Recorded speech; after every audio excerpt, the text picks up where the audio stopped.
everybody. It's the inaugural episode of the Sideline Talk Pod, simply talking from the sidelines. Today we got Keyshawn and Quill, as well your host, Raphael, and we're simply talking about the Week 5 matchups, what we liked, who we saw, impact players, a few segments, and we're simply just going to hop right in. So, for starters, what do we like about Week 5? What do we see out there? What was like, what caught Week everybody's five eyes? was week five was pretty good, bro. I'm gonna keep it a buck with you.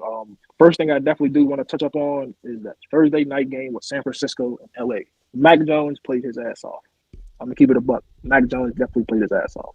For him to go out there in hostile territory, got banged up a little bit, came back out and took them down that field to kick that field goal, and then they came back and got a stop on LA whenever they tried to go for it on fourth down, which I think LA should have kicked that field goal, but they were too stubborn trying to go for the win.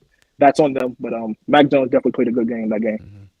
And yeah, I feel like some people don't talk about 100% is Kendrick Bourne. Kendrick Bourne had an incredible performance that Oh, game. he 100%. And then somebody's also striving in LA right now as wide receiver 3-4 ish is a Tutu Atwell also playing incredible football out in LA right now. Oh, yeah, yes, he is, sure. And then Every time they need him to come up for a big play, he's always there to make that big play. Every single time. always I there, think yeah, remember countless time against my team, other teams, he done came up big plays every single time.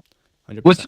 was Tutu Atwell hurt the first 3 games of the season? First two, I think first three, and then week 4 he came in and had that 85-yard receiving touchdown that led to a win.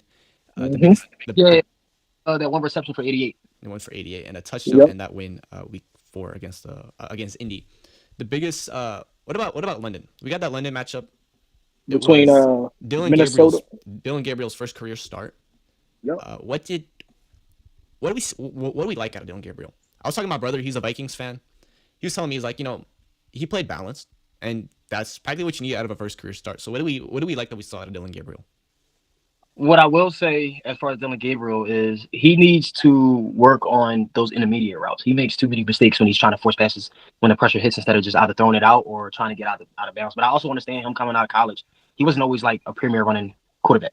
He was always a quarterback that stayed in that pocket. And I get it because you're playing, you're on Oregon. Oregon does have one of the best lines in the league in college. So it makes sense why you are so comfortable with forcing passes like that down the field in between the numbers with that O-line. But at the same time, I understand he's also a rookie, so he's gonna make those mistakes. He's gonna have to understand how to get his first reads down. He's gonna have to understand how to adjust to certain plays on certain defenses, especially against a defense like the Vikings. The fact that not the Vikings, was it the Vikings they played, Yeah, right? with the I played the Vikings. Yep. Vikings. That was a Vikings Uh-huh. game. Against the Vikings. So the fact that you're playing against the Vikings defense and their defense and their level of defense that they have as far as their 3-4s and their nickels and their 4-2-5 formation schemes, and you're able to like adjust to it is good. Because Mhm. it was 21-14 if I'm not mistaken. It Yeah, was 21-17. 21-17. Yeah, And he 21-17. actually went out there to go and throw 2 touchdowns. Yeah, three That's touchdowns. actually Yeah, pretty good. yeah, Yep. 19 for That's actually pretty 33, good. 190, and 2 touchdowns. The biggest performance I had, both sides, had to be Quinyon Junkins. Oh, 23 carries for 110 yards. Longest, 23 carries. averaging over 4.5 yards per carry. If you would have told me, by week 5 he's getting 100% of the rushes, not playing through training camp, no preseason, I would add our time. But he's obviously adjusted very, very well. Now, he was going to adjust though. The only problem that he was having was the fact that he was dealing with that ankle injury and he was dealing with his contract situation. Other than that, and I, and all the legal stuff too. But yeah, yeah. that one kind of got in the way. Anyways, Vegas and not Vegas, my bad. We'll talk about that in a minute. Saints and the Giants. We were talking. I heard a lot about Jackson Dart getting his first career start. Then to go up against probably the worst team in the NFL and only put up 14 points. What do we feel about New York right now? New York has to get the mental situation situated. That's their problem. It's the mental. And 5 fumbles, 3 fumbles in the first half, and 3 fumbles in the first half, 2 interceptions. and a fumble. Yeah, yep. 2 interceptions. Yep. 2 interceptions in the second half, and that interception in the fourth quarter that potentially ended the game for them. Yeah. He just has to get the because it wasn't just him. It was the offense as a whole. The defense did what they could. The defense tried their best, but Spencer, on the other hand, that boy. I They mean, got, it was about time. 20 for 30, Mhm. 225 and a touchdown. Looking very, very sharp. The biggest guy, though, was Rashid Shaheed. He came on. He came in and played very well. I would say he's probably a very, very, very much an impact in there. Kamar's even getting used in the run and pass game as well, like usual, but not like what we saw for the first week. But the biggest downplay has got to be Cam Scatterbo, 15 for 59 on the worst defensive line in the NFL. And then he had that fumble, if I'm not mistaken. Didn't he have that He fumble? did have that. He had 2. He had 2 fumbles. Oh yeah, 2 fumbles. It Oh was snap! bad. I thought he only had 1. Oh dang, And that's that, crazy. and you'll see people on social media trying to like hype him up for pancaking 2 defensive linemen. Okay, cool, but he fumbled the Yeah, ball twice. fumbled the ball. Not even Yeah, 60 yards. I like Cam Scatterby, but I don't understand why people are. I guess because of where he's from and the type of hype that he had around him. But that's the problem, though. You hype up these rookies, and then when they make these mistakes, you sit there and say, "Oh, well, he's a bust." He's not a bust. He's just a rookie. Just a rookie. Yeah, of course. I He's mean just a everybody rookie. makes mistakes. Yeah, 100%. everybody makes mistakes. 100%. But Um, you don't hype somebody up for 2 pancakes when they have 2 T-Pain, yeah. fumbles. So I don't. Another thing I definitely did want to touch up on is the Giants receiving core. With Malik Neighbors being out, their receiving core has taken a big hit. Darius Slayton is not wide receiver. Johnson with 6 receptions for 33 yards on an average of 5.5. Cam Scatterby, 6 receptions, 45 yards. Wandale Robinson, 5 catches for 30 yards. Bellinger, 4 catches for 52 yards. Slayton, 3 catches for 31. Collins, 1 reception for 7 yards, and Devin Singletary, 1 reception for 4 yards. And Jalen Hyatt didn't even get targeted that game. Not even once. And another thing about him is I was really big on Jalen Hyatt coming out of college, and for him to be in New York and not produce how I thought he was going to produce is really upsetting me. I'm not gonna lie to you, bro. It's upsetting me. I ain't even gonna lie to you, big dog. You probably not even gonna like me saying this, but Jalen Hyatt was ass coming out of college. I ain't even gonna lie to you, bro. He can't get separated in life. The man, like if you watch him, he's a deep threat.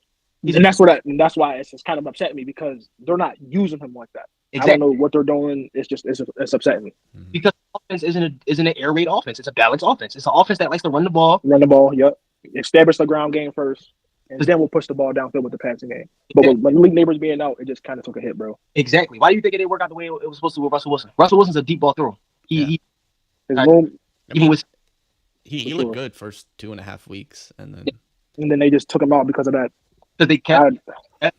Because he kept going against the scheme. He threw the ball and not understanding that your number one receiver isn't. Your number one receiver is a route runner, is a pure route running receiver that gets off separation on immediate and deep back throws and passes and routes. He likes to run his fades. He likes to run. He likes to run his in routes, his out routes. He's definitely good when it comes to the curl. And I'm talking about Malik Neighbors. Malik Neighbors is one of the pure route runners in the league right now, as far as specifically route runner. Now I don't know if I would put him in top 5, but he's up there, especially as a young receiver. 100%. He showed that. 100%. This is when you only put him on deep passes when you're able to stretch the field. But that offense isn't built to stretch the field. That offense is built as a balanced offense. It's not built to win games. If that's right. Yeah, right now the Giants are definitely built to win games. I wouldn't say their offensive line is a problem, but I want to say it is. Is Andrew Thomas still out? No, he's in. He's in. Oh, he's in right now. Okay, I thought he was still out because I remember hearing them say that he was gone for a little while. I just wanted to make sure he was back in. But Sometimes he had to run the ball. Look at the defense they play. Look at that entire front line. It's not good. Yeah, and it's not good. Evan Neal isn't Evan Neal the right tackle, or did he get benched? Probably. He's still okay. He's been upsetting me the most because like he came from my college football team, which is my favorite college football team, Alabama. And for him to just stink it up in the league like this, knowing that Alabama is not known for having players like that, come on, bro, come on. No, can't be doing that. I'd be pretty upset at that. I know the whole world's upset that the Cowboys won. 37-22, Cowboys win. What's their that's what I'm saying. What's their diagnose the most? What I can say is Dak Prescott is definitely having him a year for sure, bro. He's having him a year. He played the Jets. I know they played the Jets. That's understandable for sure. But I said Jameson Williams. Javonte Williams, he had him a great game. Javonte Williams. 135 yards, 16 rushes. He had a touchdown. I do want to talk about George Pickens. I know he only had 2 receptions, but he was giving Sauce some work. He was giving Sauce some work. Sauce looks a little like rough. He looks very, very rough. Yeah, he definitely. And it seemed to me with Sauce, when he's going up against receivers like that who can actually, I'm not going to say manhandle him, but receivers who are as big as him, he definitely has a tough time with guarding those type of receivers for sure. I think so. Yeah, it may not be everyone, but just some receivers who are the same size as Sauce do tend to give him more of a challenge. Yeah, we're gonna talk about Jalen Ferguson though. 7 catches, 49 yards, and 2 touchdowns. 2 touchdowns, yes. That's the icing on the cake. But nothing to talk about that game because I don't like the Cowboys. I don't think the world likes the Cowboys as well. Philly gets the first loss of the season against Denver. Oh, yes. Where does the conversation start for this With game? a coordinator, that's the first thing that we should bring up. Let's talk about the offensive coordinator. Let's talk about the fact that the offensive coordinator know how to create a balanced team. You have too many stars on your squad for you not to be balanced. Now, granted, okay, the offensive line is hurt. Makes sense. But at the same time, you still have talent. You still know you have a physical 6'1", 234-pound receiver that can break off routes, that can get a 50-50 ball, that can run slant out the ass, that can run his in routes purely. Take the top off of defense if you wanted to. He, I think so. Him being the number one target takes away a lot of the pressure off Devontae Smith. And So then, him running those routes, now you got Devontae Smith that can get open on the deep. That's why he was able to get the ball. yes, sir. They threw down. They got him on the 1 yard line. They got him on the goal line, right?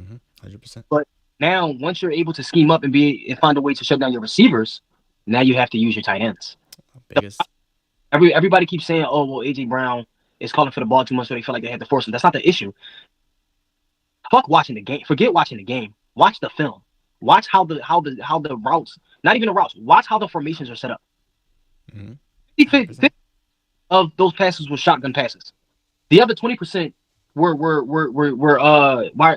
three wide receiver sets. The entire time. 100%.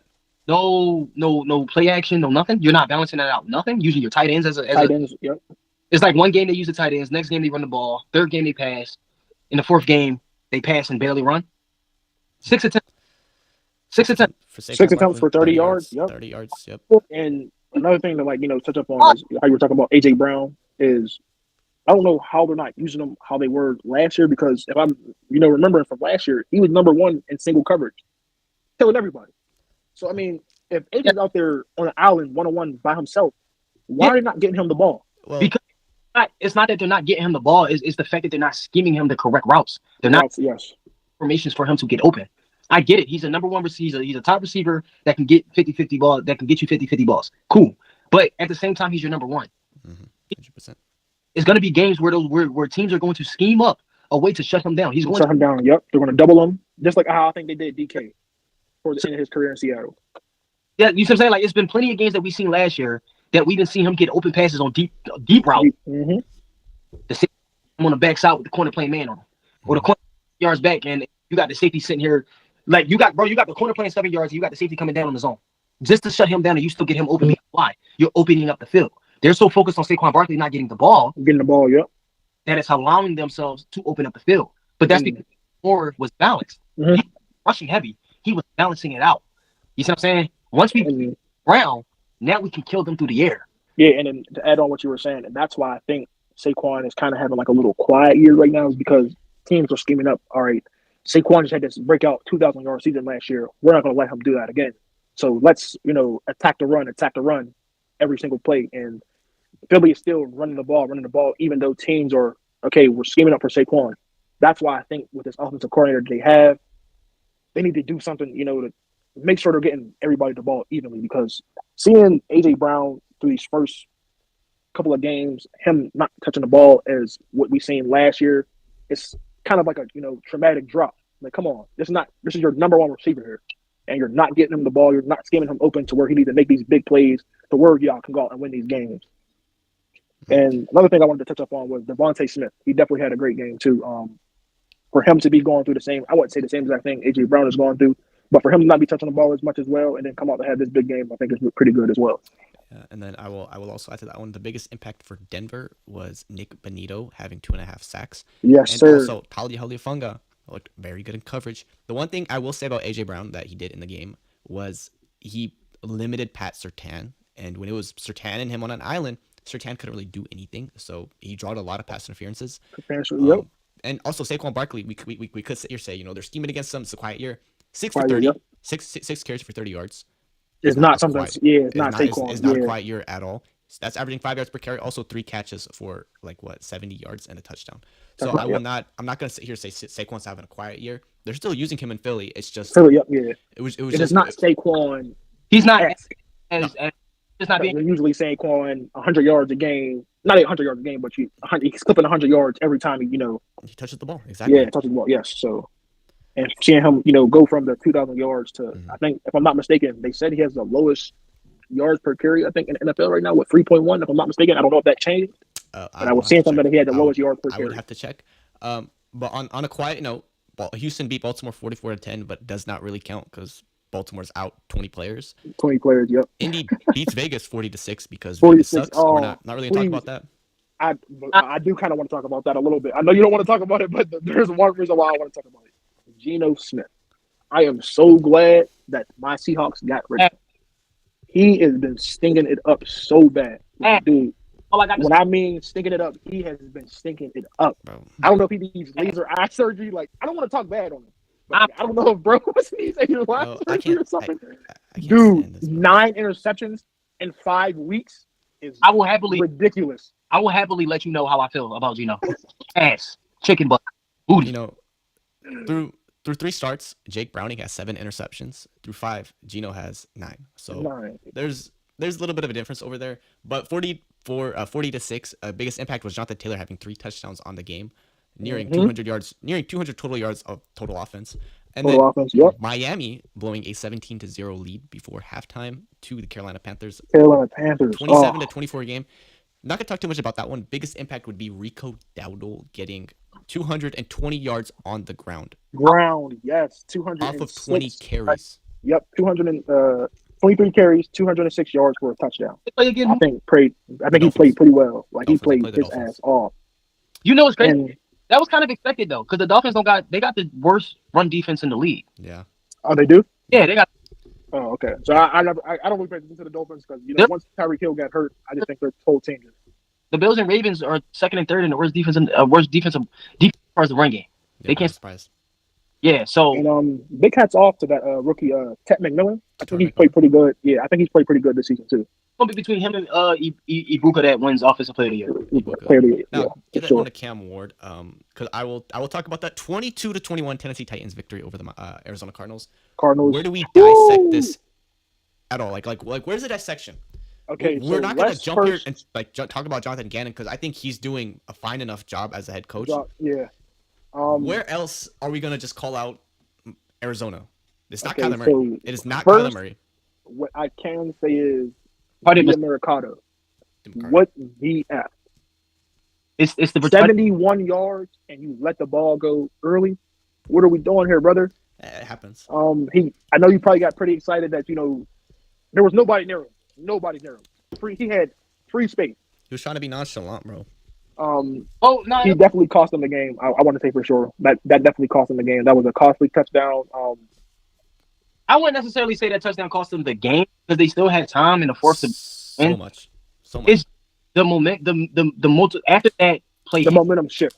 You can say that the momentum definitely shift. Okay, I'll think yes, it did. It caused the defense to make more mistakes than what they needed to do, which then caused the offense to make more mistakes because the play calling started changing up and the scheme started looking different. I don't know how, but they allowed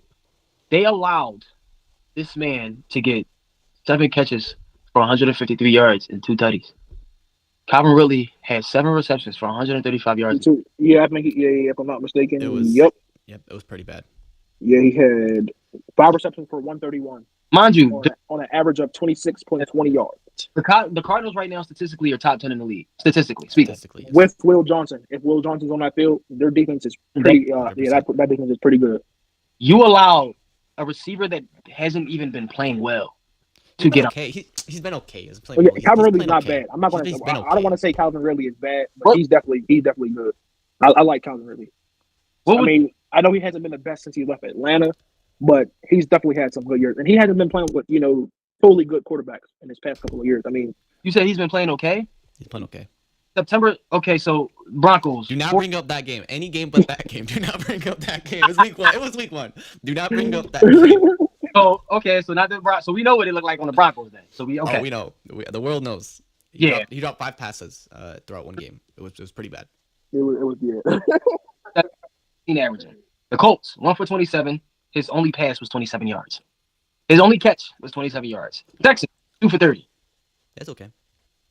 That is horrible. 2 for 30. I guess the Texans. He's like. You got to think. Rotational wide receiver too. Yeah, but with Calvin Ridley, you do got to also think their offensive line is not built to help Cam Ward stand in that pocket and swing him the ball.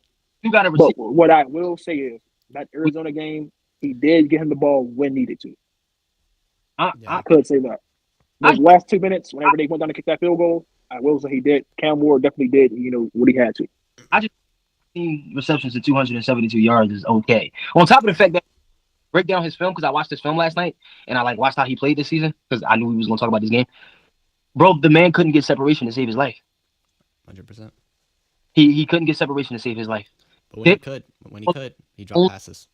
Yeah, and on top of the fact that he's dropping easy passes at that, something that you are paying him to do, and he's averaging, bro. He's It just averaging. sucks. Yeah, he's averaging 30 yards a game, 30.8. 30.8.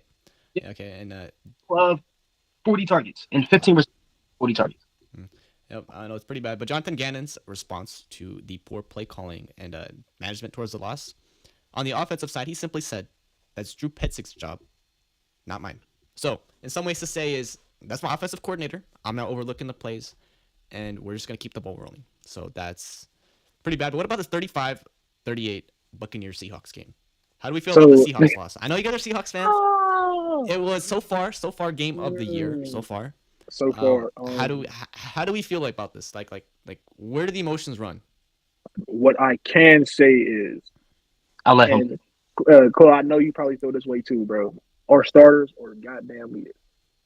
Our starters, I said our starters or goddamn needed. Yeah, I agree. As I was watching, if Julian Love or Spoon is not at that safety and Spoon is at that nickel spot, offenses are going to chew us up. With that being said, it was a bad game because they were eating that safety alive. Like, they were eating him alive. That 72-yard catch that Ibuka had, oh my God, it was kind of sad to see. Yard catch wasn't even on. You talking about Akuda? Ibuka. No. Yeah. Was it? I know it wasn't on him, but like the way that they had him baited to go over and help Kobe, and then left Josh Jobe on that island by himself. It was Kobe's fault that he was able to get wide open like that. Because now, granted, Prickett was the one that was the main. That was his main job to get. Yep. And they were eating him alive too, bro. Yeah, that was eating him alive. Yeah. It was a cover 3 run back zone. That's what you call it. A cover 3 run back zone is basically when a corner dips back, safety comes in, follows that set receivers he's on. Yep. And then the other safety comes in to cover the midfield where that other safety goes out. So leave that other side on the 1-on-1. Yeah. So basically, in better terms, Akuda was supposed to come down. What's his name? Kobe Bryant was supposed to dip out to help Prickett because they seen Ibuka going on that deep. Yeah, was it the deep post, or if you want to call it deep post route. It was a 7-yard post route. This man bit on the route. He bit the route. That's what I'm saying. And once I seen him bite, I was like, "Oh my God!" First, because Kobe was slow to get to where it needed to be. The ball, yes, and he was slow. And I watched that. He was slow to get there. Where he needed to be, it would have been an interception. But that was a really tight window throw. That was a tight window, and that's one thing I do want to go over is the quarterback play. Baker Mayfield and Sam Darnold played their asses off. I do want to go over those 2 costly picks that did, cost us a game. I do not want to blame it on Sam Darnold. No, that first one. It was bounced off his hands or whatever it was. The first one, and he ended up bouncing up into the air, and he ended up catching it. Yeah. That second one, that's football. That's going to happen. Defenders are much taller, so they can, I wouldn't say have to reach up and bat the ball down. They could just, kind of stand up a little bit. The ball might end up bouncing off their helmets because, in that situation, Sam Darnold was trying to throw the ball low because he didn't want to throw the ball high because, LeBronte David is a very good cover linebacker a little bit. I think so. I know he might be getting a little bit older now, but I think before he was definitely a good cover linebacker. And with them probably knowing that he's a good cover linebacker, they want to throw the ball down to the ground. Yeah. And with that happening, it bounced off his helmet, bounced right back up, and lands into his hands. So when I see that happen, it just blew my mind. Like, it literally blew my mind, bro. It's about to blow your mind now, then, bro. Listen, look. So I'm gonna run down that. Go back and watch the play, and I guarantee I'm gonna be right. Just tell me if I'm right or wrong in that situation. So 3 minutes. Torrey Horton's on the right side. Njigba's in the slot. No, Njigba's there. No, they're in the bunch. It was a bunch 3 receiver set with the tight end block. Yeah, I think wasn't that play to Njigba? He was down. He was going down to the joint. He was forcing the ball down the middle because he thought he can sneak it in there. Yep. Mistaken, not looking at Torrey Horton. Horton was wide open on the first down. Now, I'm not gonna say it was his fault because when he did throw the ball, they blitzed him. They sent the linebacker blitz after him. Mhm. The blitz was he got open. Like it was no blocking him. Every target that the scheme, every player that was coming towards the block, the offensive line, everybody was blocked except that one guy. That hole was open to the point where he can get him in. And in the moment that he got to him, he hit him at the same moment that he threw the ball, which is why the ball didn't have enough to get to where it got to go. And that's what. Gotta go. Mm-hmm. But I will say that Darnold and Darnold did he did say and that he made that mistake. He said he did see Torrey Horton open, but he thought that he can fit it down the middle to Down the middle to Njigba down but I will say is him trying to get it to Njigba was I wouldn't say was it was like kind of the safer thing. Only reason why is because only thing we had to do was go down there and kick that field goal. The only thing we really had to do. Torrey Horton was the same. He was wide open. I know he was wide, but the only reason why I was saying it is because he was wide open. But the only reason why I was saying it, how many timeouts do we have left? Did we have like two? Or did we have like two? Or we didn't have no timeouts left? We had 3 timeouts. We have 3 timeouts. And the only reason why I was saying it is, I mean, yeah, obviously go down there and get him the ball, but I was going to say waste time. I don't want them to get the ball back and then have that chance to actually go back down there and score again because they were getting the ball right back if we do score. Yeah, but if that's the case, then you got to blame that on OC for forcing the pass. OC, of course, yeah, and yes, and that's the one thing I did want to say. He didn't have to force that pass. Another thing that I did want to touch up on was I did like the game AJ Bonner did have. He had 2 touchdowns that game. Very impressive. 7 catches for 53 yards. I know yardage might not have been there, but he definitely did have 2 touchdowns. Torrey Horton had that 1 touchdown that I did like on that. Was it the 4th down, I believe, when Sam Darnold kind of scrambled out of the pocket, throw it right to him in the bucket. That was pretty good too. Kenneth Walker had a little, great game. 10 rushes, 86 yards. Not a touchdown, but it's still very impressive. Still a solid game. On the Tampa Bay Buccaneers side, Baker Mayfield going for 29 for 33, 379, and 2 touchdowns. That was a pretty good game. That was a hell of a game. Hell of a game. And Ibuka with 7 receptions, 163, and 1 touchdown. Hell of a game. I think they pretty had. No. If it's not T-Mac, bro, Ibuka's going to get that Offensive Rookie of the Year. I'm telling you. Mm-hmm. Yeah, they definitely had. They played hell of a game. Another thing how we were talking about, I know we were kind of past that, but the Rams and the 49ers. Puka Nacua. I think he definitely has a strong case to win Offensive Rookie of the Year, Offensive Player of the Year. I think he has a strong case. He leads league with 52 passing receptions right now. 52. Yeah, I think, and 52, yeah. It is not even close. He's projected. Projected. The person behind him is Jake Ferguson with 41. Yep. Ooh. And I heard he was projected to break Michael Thomas's record. They're not going to have one pace to have 200-something catches or something like that. After 5 games, he's averaging 10 catches a game. So it is pretty impressive, I will say. Although Sam Darnold, yes, threw a game-losing interception, 28 for 34, 351, and 4 touchdowns. 4 touchdowns. Pretty good impressive game. Moving on, to Washington beating Los Angeles. Washington is my team. They beat the Commanders. They beat the Chargers. Nothing crazy, but putting up 10 points is not good. Detroit beating Cincinnati 37-24. 24. Jake Browning. This is where there was going to be a conversation to where, hey, look, we gotta shop somewhere else because this is not working out. He leads the league in the past 3 weeks in interceptions, throwing 7. Mm-hmm. That's more than Geno has thrown in the past 3 weeks. Yep. And it just has not looked good. So as we all seen, Joe Flacco have gotten traded today. What are the thoughts on Joe Flacco coming into Cincinnati? You want to touch on that quote first? Yep. It's going to be the same outcome. You can't do nothing behind that offensive line. You just can't. Like they don't, and it sucks because they can't. They don't have the assets to be able to trade to upgrade. Mm-hmm. Damn sure don't have money because they just spent $230 million on 2 receivers. The thing is, that O line, if you piece the O line together, it could be top 15.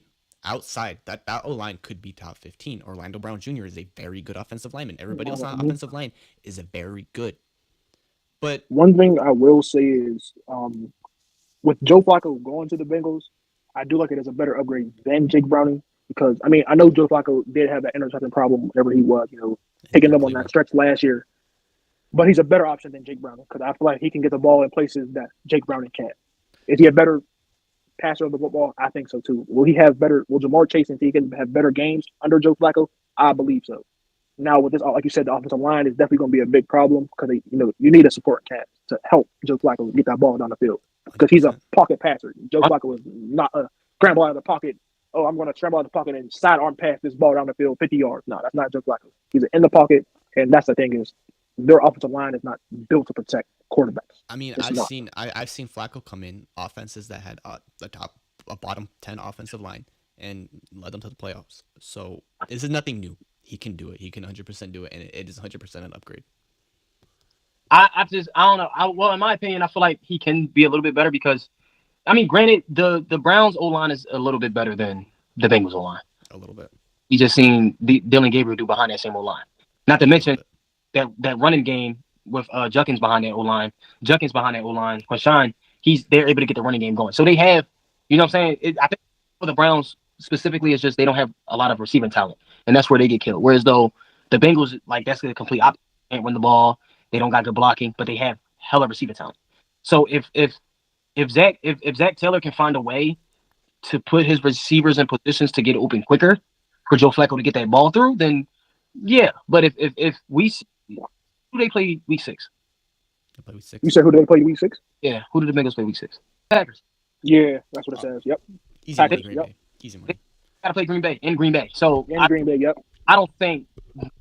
Yeah, Nah, Parsons might have him a big game. Imagine. He might have him a big game this week. Imagine this though. Imagine Joe Flacco being able to beat 2 teams twice in the same season, playing for separate teams. Separate teams, and that would be pretty wild. If anybody could do it, it's Joe Flacco. Joe I Flacco, will and say he can, that. and he could get the job done, bro. Joe Flacco could get the job done. I'm not gonna top 2. If anybody could say that, we're gonna end on that note for that game.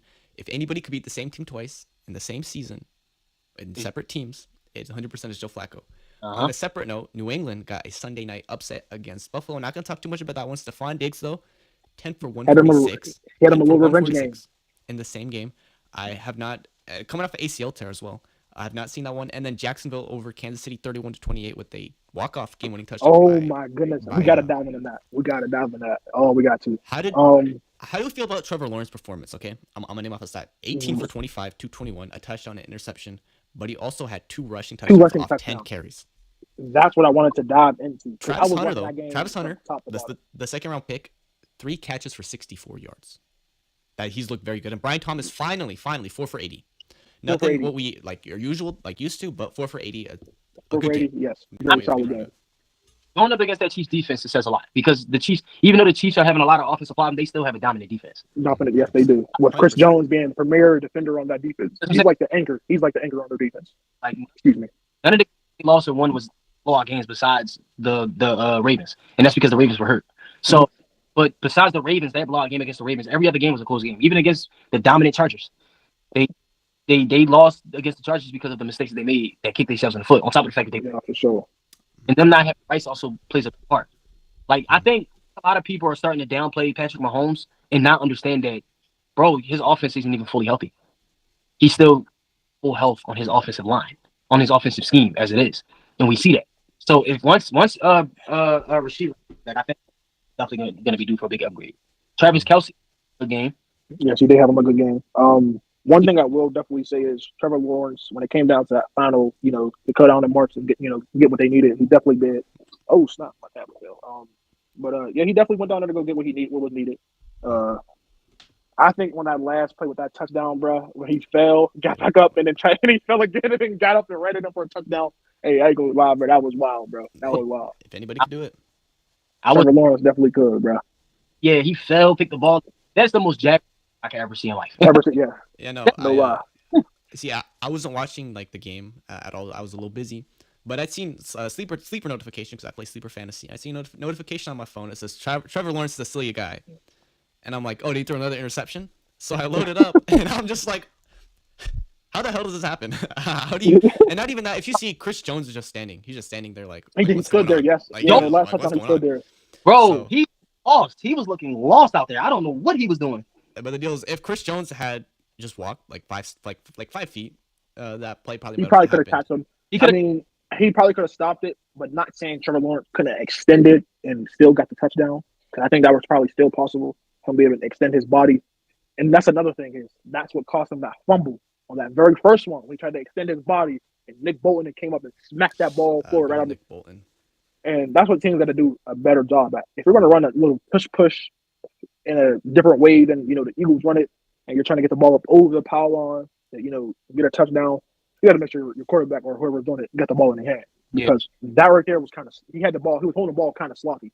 Yeah. Now, if he was holding the ball up like this, he was holding the ball probably like this, it might have been a little bit better for him. But holding the ball up like this, he was able to smack that ball out of his hands just right there and made it easy accessible for him to get the ball. But the thing was probably kind of could have pushed the score up a little bit more, and they probably could have won probably by what was the score again? 31 to 20, 28. 31, 28. They probably could have won maybe 100%. 35 to 28, or if not. They low key could feel if it wasn't for that flag on kickoff. Yeah, that too. Okay. Yeah, that too. If I'm not mistaken, that was a holding call on the You know, Kansas City had like 10 calls that were picked up. So regardless, Yeah, that and that that's game should another have not thing. been that close. It shouldn't have been. Oh, them calls killed them. Yeah, and that's another thing is when we see corruption like that. I don't want to dive too much into corruption in the NFL, but when you see stuff like that and you don't see calls getting called, it's like, come on, play a fair game. If you're going to call things on one side, call it on the other side. Don't just call it on one team and you make things unfair and have the team to an advantage. Yeah. I think that's pretty messed up. That one really sucks. So we're gonna end off a solid week 5 game. I will say though, there are some injuries lingering around. One comes in Los Angeles with the Chargers. Both Amari and Hampton and Najee Harris have been placed on IR. Slated to start is Hassan Haskins and Kamani Beadle. Also on the roster, Scott Murlock. How do we feel with the Chargers right now? They're not doing a lot. They're 3-2 first in the division, but only putting up 10 against that Washington defense.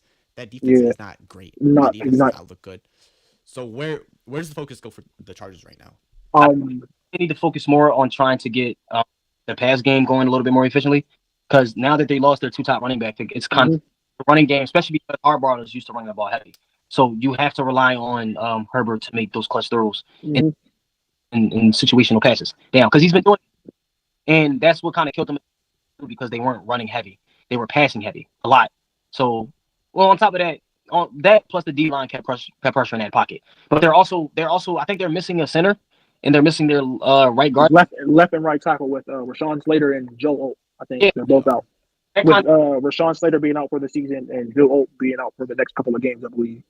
Yeah, so I just think that they need to focus on trying to scheme up the receiving end a little bit better, and they just might have to get the run. They're going to have to work with what they have on the running game and just try to scheme it up better. Not unless they could go out there and make a trade for a running back or grab somebody who's on the open market. But as of right now, I just don't see anybody who's going to want to play for Los Angeles with their offensive line being banged up and not having the right pieces right now. I mean, Hassan Haskins and Kamani Vavito are good enough. They're pretty solid. Yeah, pretty solid. To get them for 5 games, they're good enough. Yeah, they're doable. You just have to, like I said in my original statement, you just got to scheme them up. You just got a way to scheme them up, get the run game going. 100%. But I had seen to start the year, I'd seen a parlay.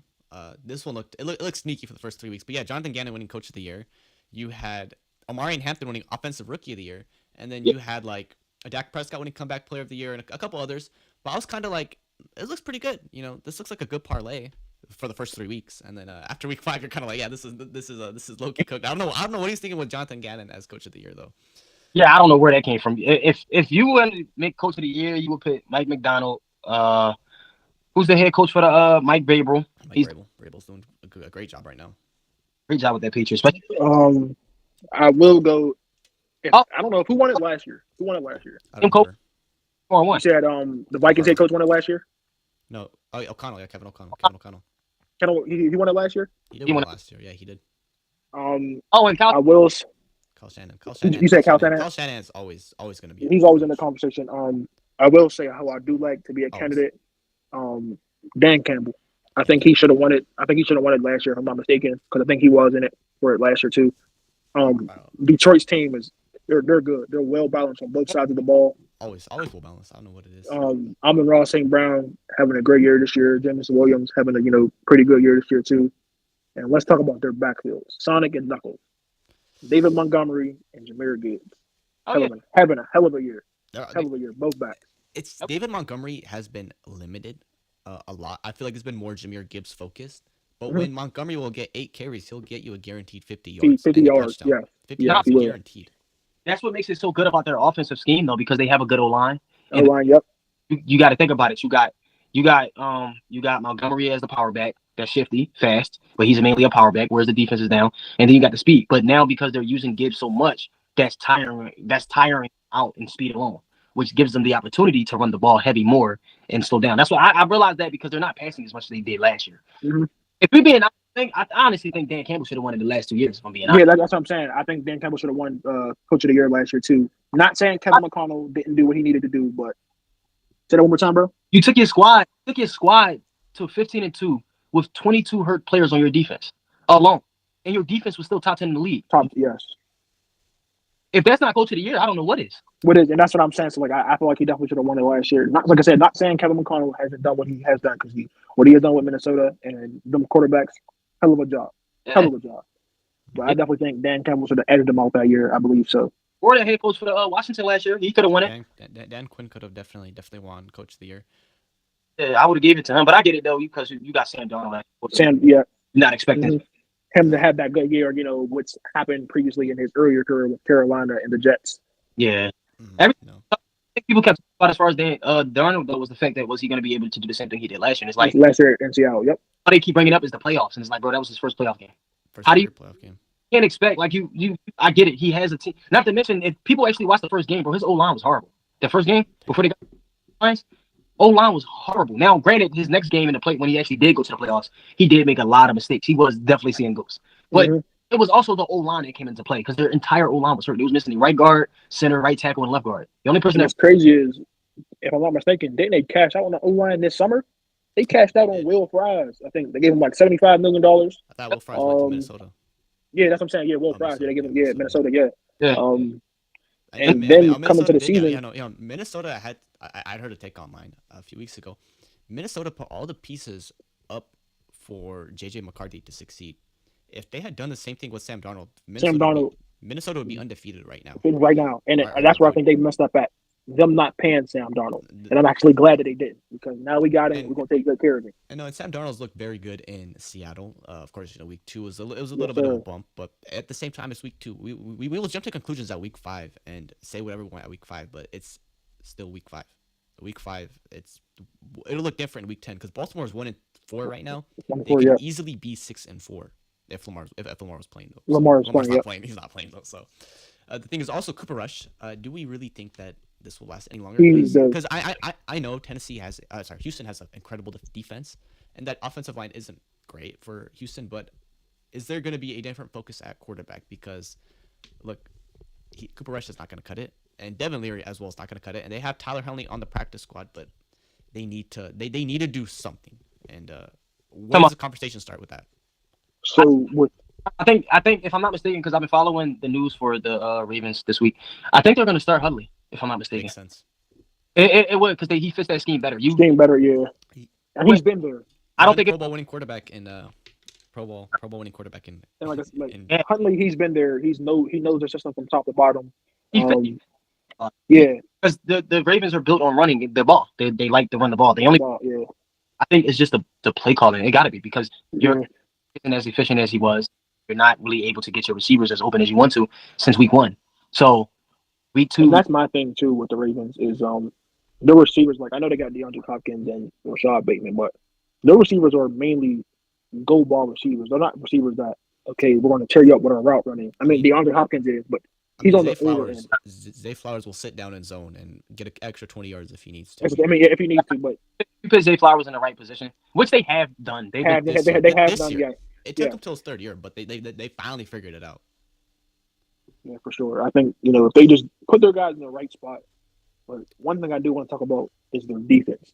I've been seeing some things. I don't know if you guys have been seeing the same thing, but I see that the Ravens are on a historical pace right now to let up 600 yards or 600 points for their defense per game.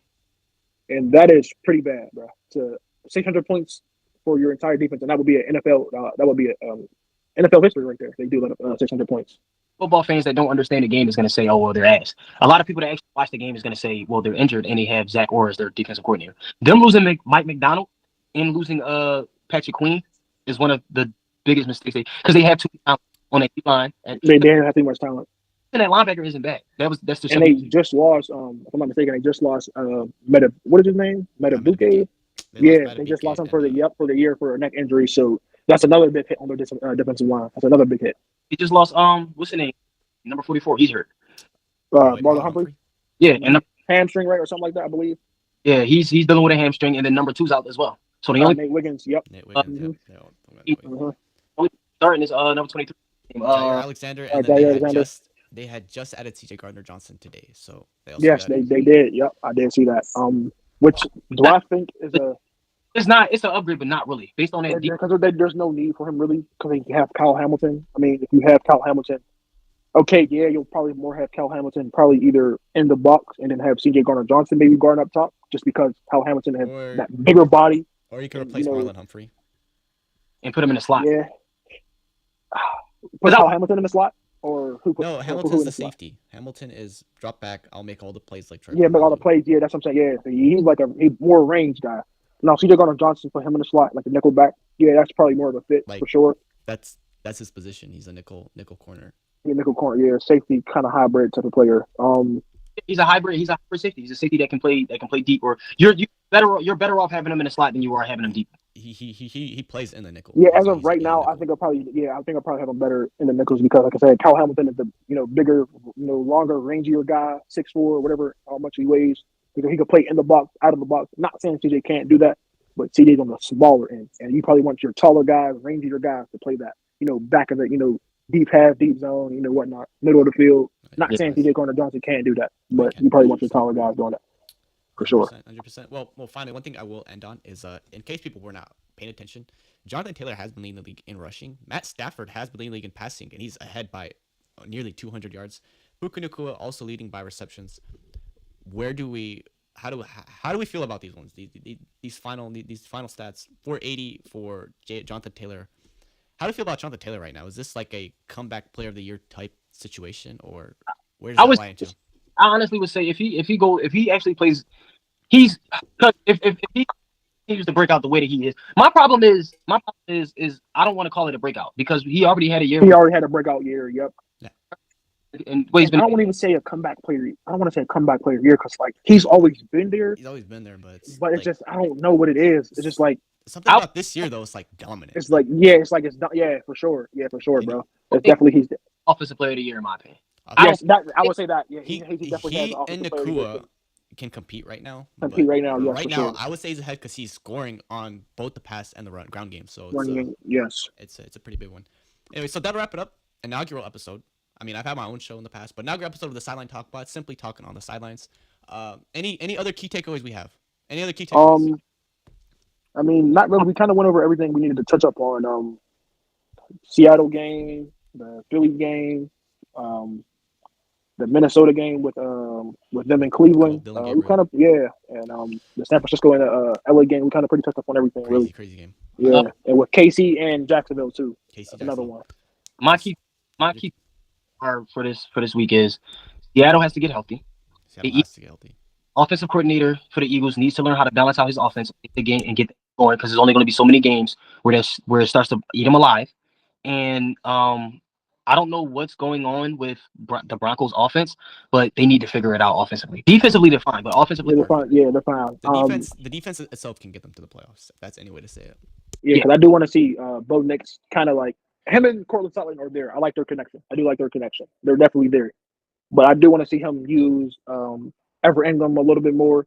I do want to see him use his other receivers a little bit more. I know he does go to them in situational, preferences, but other than that, I do want to see him go to them more on first down, second down, instead of because they know Cortland Sutton's going to kind of get the ball because that's their premier number one receiver. 100%. Now, I do want to see him go after Evan Ingram and Zaire Franklin and other guys too, because once you start going after those guys, okay, now teams have to just scheme up on those guys and not just scheme up on Cortland Sutton. And now you have to force the ball to Evan Ingram and Zaire Franklin. You don't want to do that. I mean, I feel like their offense has been more intermediate. Ground game. Yeah, the ground game has definitely been moving. That's Yes, it has been. I do like J.K. Dobbins, and he's another one who I think could have a potentially comeback player of the year too. or Javante Williams. Yeah, him or Javante. Yep, because I think they're both coming off ACL tears. I mean, I know J.K.'s was probably 2 years ago, but I think Javante was coming off an ACL or something tear. If I'm not mistaken. JK's I had believe like so. 3 ACL tears. Yeah, because I know he had like years. two. He had like two in Baltimore. He had like ACL. Then he had a Philly, which kind of set him back a lot. And then he came to Los Angeles, had kind of I wouldn't say comeback year, but he definitely had a year to where he showed that he can be a starting running back somewhere. And I'm actually glad the Broncos pick him up. I'm actually glad. I actually making 100%. and the Broncos offense is definitely getting better, week in, week out.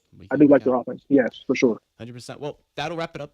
We're stretching the hour mark, so we're already there. So, Sean, Quill, had a fun time. We're gonna make sure we're gonna keep Yes, sir. keep the ball rolling 100%, and we're just gonna go from there.